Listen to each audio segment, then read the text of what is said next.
দর্শক, খুবই অবাক করা একটি রিপোর্ট।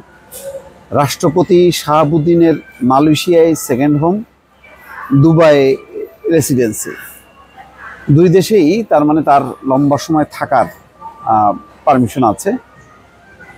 তো বাংলাদেশের 22তম রাষ্ট্রপতি তিনি। রাষ্ট্রপতির এই সেকেন্ড হোম বা দুবাই রেসিডেন্সি থাকা উচিত কিনা, এটা একটা প্রশ্ন। এটা আত্মসম্মানের ব্যাপার। দেশের একজন রাষ্ট্রপতি, তিনি আবার সাধারণ নাগরিকের মতন অন্য দেশে তার রেসিডেন্স পারমিট থাকবে, সেকেন্ড হোম থাকবে, এটা নিঃসন্দেহে দুর্ভাগ্যজনক। জানি না ঠিক তিনি এই দুটি বাতিল করেছেন কিনা। যদি বাতিল না করে থাকেন তাহলে বলবো যে এটা মানে খুবই একটি অনৈতিক কাজ।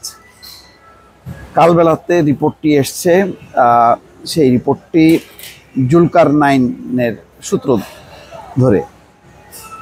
সেখানে বলা হচ্ছে রাষ্ট্রপতি মোহাম্মদ শাহাবুদ্দিনের মালয়েশিয়ায় সেকেন্ড হোম এবং দুবাইয়ে রেসিডেন্সি রয়েছে বলে দাবি করেছেন যুক্তরাজ্য প্রবাসী সাংবাদিক জুলকারনাইন শায়ের। রোববার তার ভেরিফাইড ফেসবুক পেজে তথ্য প্রমাণাদি সহ একটি পোস্টে তিনি এই দাবি করেন।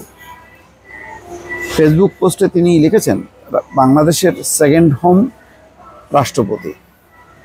একটু তাচ্ছিল্য করেই এখানে লেখা হয়েছে, মোহাম্মদ শাহাবুদ্দিন চুপ্পু গণপ্রজাতন্ত্রী বাংলাদেশের প্রেসিডেন্ট, আবার একই সঙ্গে তার রয়েছে মালয়েশিয়ার সেকেন্ড হোমে বিনিয়োগ এবং দুবাইয়ে ব্যবসা ও সে দেশের রেসিডেন্সি।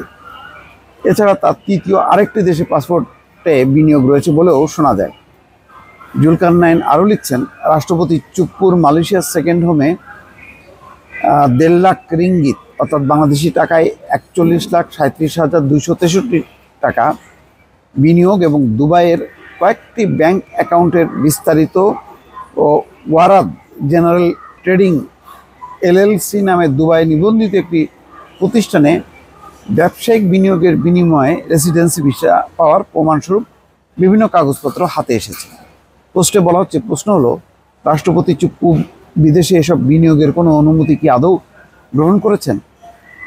যদিও এসবই তিনি করেছেন রাষ্ট্রপতি হওয়ার আগে, তাহলে জিজ্ঞেস করা যেতে পারে, বাংলাদেশ ব্যাংকের অনুমতি ব্যতীত মালয়েশিয়ার সেকেন্ড হোমে জনাব চুপ্পুর 1.5 লাখ রিঙ্গিত ও দুবাইয়ে ব্যবসার বিনিয়োগ কি বৈধ কিনা প্রশ্ন তুলেছেন তিনি। এবং তিনি যদি আনুগত্য মেনে অর্থের বিনিময়ে তৃতীয় একটি দেশের পাসপোর্টও গ্রহণ করে থাকেন, তাহলে কি বাংলাদেশের রাষ্ট্রপতি হিসেবে বহাল থাকা তার পক্ষে সম্ভব? বাংলাদেশ ব্যাংকের সংশ্লিষ্ট বিভাগ জানিয়েছে, মোহাম্মদ শাহাবুদ্দিন চুপ্পুকে কখনোই এত বিপুল পরিমাণ অর্থ বিদেশে নেওয়ার অনুমতি দেওয়া হয়নি। উল্লেখ্য, 2023 সালের 24শে এপ্রিল 22তম রাষ্ট্রপতি হিসাবে তিনি শপথ নেন।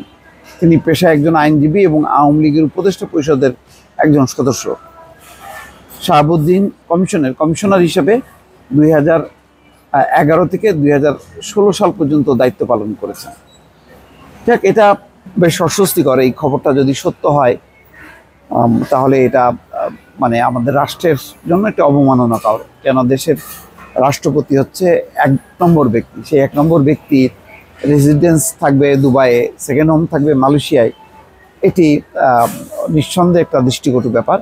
তিনি ইতিমধ্যে বাতিল করেছেন কিনা সেই প্রমাণ বা সেই বক্তব্য এখনো পর্যন্ত পাওয়া যায়নি। দর্শক, ভালো থাকবেন। আল্লাহ হাফেজ।